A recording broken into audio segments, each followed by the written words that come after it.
दिनै दुलाराय ब्रह्म धर्म लाइमोन आफादजों लोगोसे दुलाराय ब्रह्म धर्म आफाद आरो दुलाराय ब्रह्म धर्म आइजो आफादा जथायैनो दिनै 2022 मायथाइयाव दुलाराय आसामावनो मेट्रिक पास जे टप 5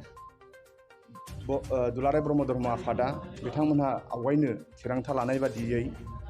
टप 5 जि मासियाव आवग्रिनो हानाय बिथांमोनखौ दुलाराय आसामनि गेजेरजोंनो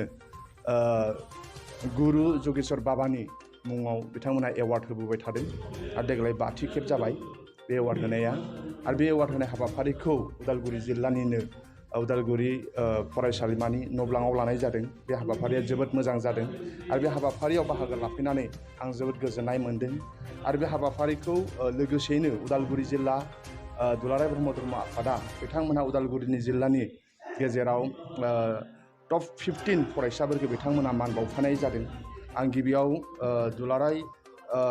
बे ब्रह्म धर्म आफादा जि हाबाफारि लादों बिथांमोनखौ साबायखर बावग्रोदों, इसोरनाव आर'ज खालामो जाय फरायसाफोरा दिनै बरायजाबाय बिथांमोनहा जाहाथे उननि जिउआवबो मोनफ्रोमबो आगानाव बिथांमोना साक्सेस जाथों। अबंलावरि आफा अनान गसाया अरायसम बिथांमोनखौ अनहरबाय थाथों। बिथांमोना बर' हारिनि सम्पद, बिथांमोना न'खर हादोर आरो हारिनिनो सम्पद, बिथांमोना मोजां फरायलांनो हाथों। आरो बे हाबाफारियावनो रिसार्च पार्सन हिसाबै डक्टर निजोम बसुमतारी बिथांखौ लेंदों आरो दुलाराय आसामनिफ्राय गुबुन गुबुन जिल्लानिफ्राय जोंहा ब्रह्म धर्मनि भक्त आफा बिथांमोनहा बाहागो लाफैदों। बाव सावरायलायनाय जादों आरो उन समावबो बेनिफ्राय आरो बोरै हाबाफारि लालांबाय थागोन बिथांमोना बेखौ सावरायदों। दा आंखौबो सासे फुंखा सुबुं हिसाबै बेयाव बे हाबाफारियाव हांख्रायनाय हिसाबै आंबो बाव बाहागो लाफैदों आरो बर' फरायसाफोरखौ बेखौनो जों बुंनो सानो दिनै जोंनि गेजेराव गोबां टेलेन्ट दङ, गोबां बिथांमोना लेखा गोरों दङ, गोबां गुबुन गुबुन बिथिङाव गेलेनायाव आखा फाखा आरो बिथांमोना मोसानायाव आखा फाखा, मेथाइ रोजाबनायाव आखा फाखा, सावगारि बोनायाव आखा फाखा आरो खमलायनाय गुबुन गुबुन आयदायाव बिथांमोनहा गावबागाव बिराद टेलेन्ट दङ। गामि ओनसोलाव जोनोम मोननाय गोबां बिथांमोनहा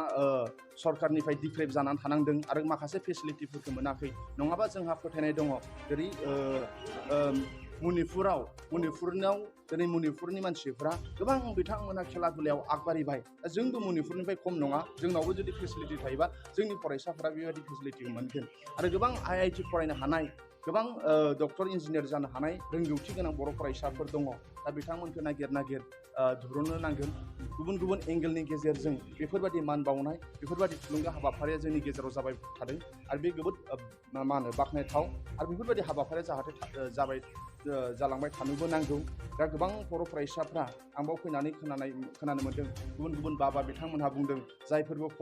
दिनै बरायजादों टप 5 गुरु जगेश्वर ब्रह्म बाबा बान्थाखौ मोन्दों बिथांमोननि न'खरफ्रा गोबाङानो मोजां नङा। बिथांमोनहा गोबां निखावरि न'खरनिफ्राय फैनाय, फरायनायाव जोबोद मोजां। नाथाय आं बे फरायसाफोरखौ बेखौनो खावलायनो सानो बे चेनेलनि गेजेरजों फरायनायाव मोजां आरो बिथांमोनखौ अनग्रा सासे नङा सासे ओंखारगोन। आरो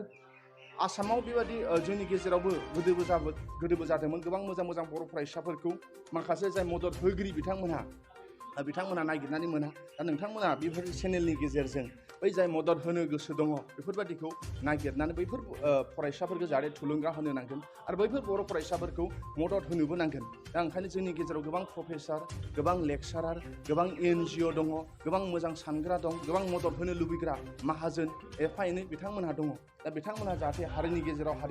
हारिनि बर' फरायसाफोरा जाहाथे मोजां सोलोंथाइ लानानै गोजौ सोलोंथाइ आगबारिलांनो हाथों आरो बर' फरायसाफ्रा रोंगौथि जाथों। बिनि थाखाय नोंथांमोननि चेनेलनि गेजेरजों जाय बिथांमोनहा बर' फरायसाफोरखौ मोजां गोग्गो सोलोंथाइ लाजानो लुबैयो बिथांमोनहाबो जाहाथे बै बर' फरायसाफोरखौ जाय दिनै 2022 मायथाइयाव मेट्रिक पास जानानै हायार सेकेन्डारि पास जानानै गोजौ सोलोंथाइ लानो थाखाय लुबैनानै बिथांमोनहा हयथ' फाइनान्सियेलाव गोबां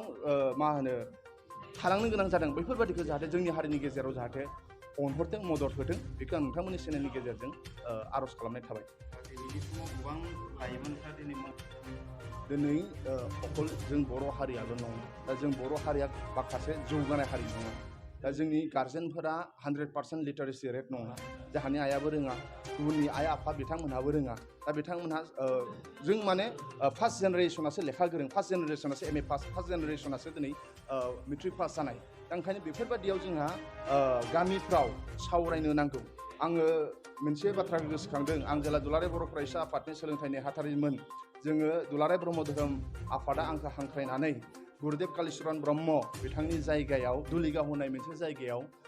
2015 मायथाइ जानांगौ 2015 मायथाइ जानो नांगौ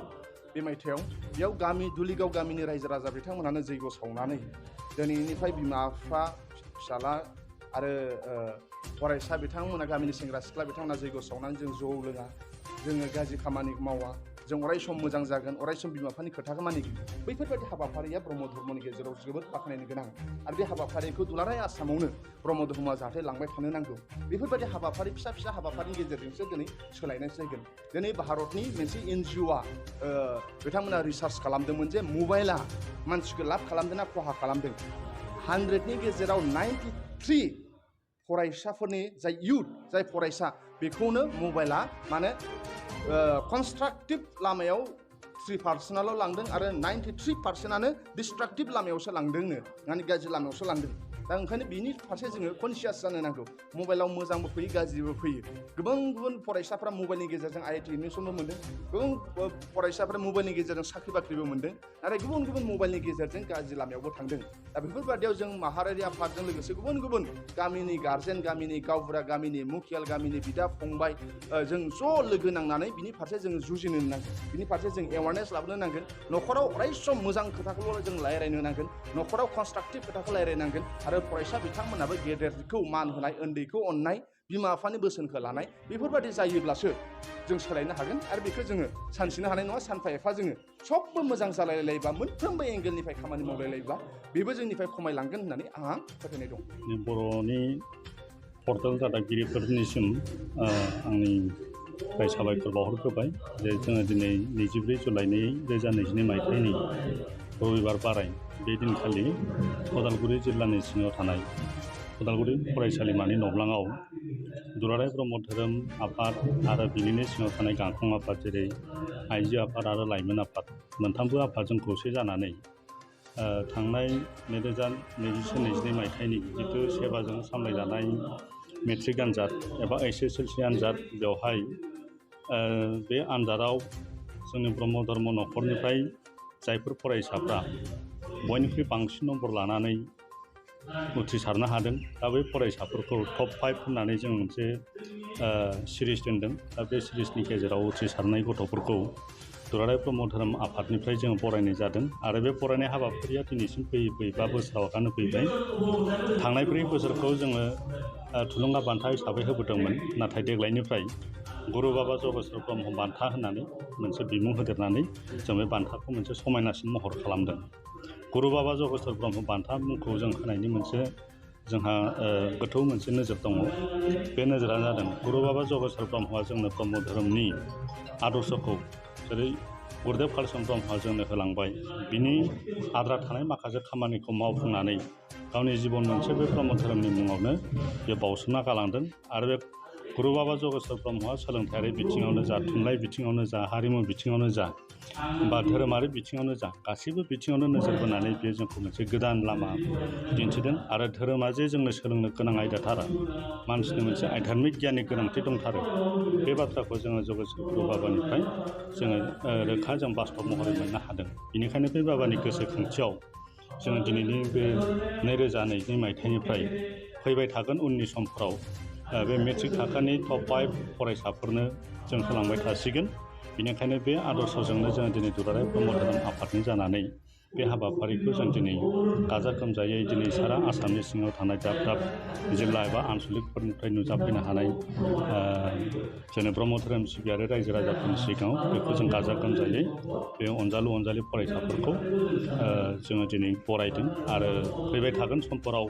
जाहाथे बिथांमोननि सोलोंथाइनि बिथिङाव दावबायनाय लामाफ्रा गोजों जाथों हारिनि हादोरनि गावनि न'खरनि आरो गावनि जिबनखौ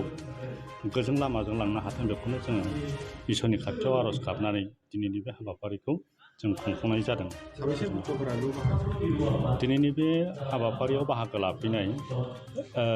रायजो राजाफोरनि गेजेराव जों नुदों जाय 300-400सो सुबुंफ्रानो बेवहाय बाहागो लाफैदों आइ आफामोना बेयो जोबोद जोंनि थाखाय मेहेरगोनां जादों होननानै जों बेखौ बुंनो ब्रह्म धोरोम लाइमोन आफाद दुलाराय ब्रह्म धोरोम आइजो आफाद आरो दुलाराय ब्रह्म दैदेनगिरि आफाद आरो लोगोसे उदालगुरि जिल्ला दुलाराय ब्रह्म धोरोम लाइमोन आफादनि बानजायनायाव दिनैनि जे बे मा होनो बाथि फरायसाफोरखौ बरायनाय आरो लोगोसे सेथि गुरु बाबा जगेश्वर ब्रह्मनि बान्था जि हाबाफारि बे हाबाफारिया जोबोद मोजां हाबाफारि मानोना बेबायदि जों जुदि थुलुंगा होनाय हाबाफारि लायोबा जोंनि फुंखा एबा रिसर्स इयुन जोलैफोरा जोबोद थुलुंगाखांगोन आरो बेबायदि थुलुंगाखांनायजों लोगोसेनो मोनसे हारि एबा फरायसाफोरल' नङा मोनसे हादोर आरो जोंनि दुलाराय बुहुमनि जौगानायनि थाखायनो मोनसे मोजां खामानि जागोन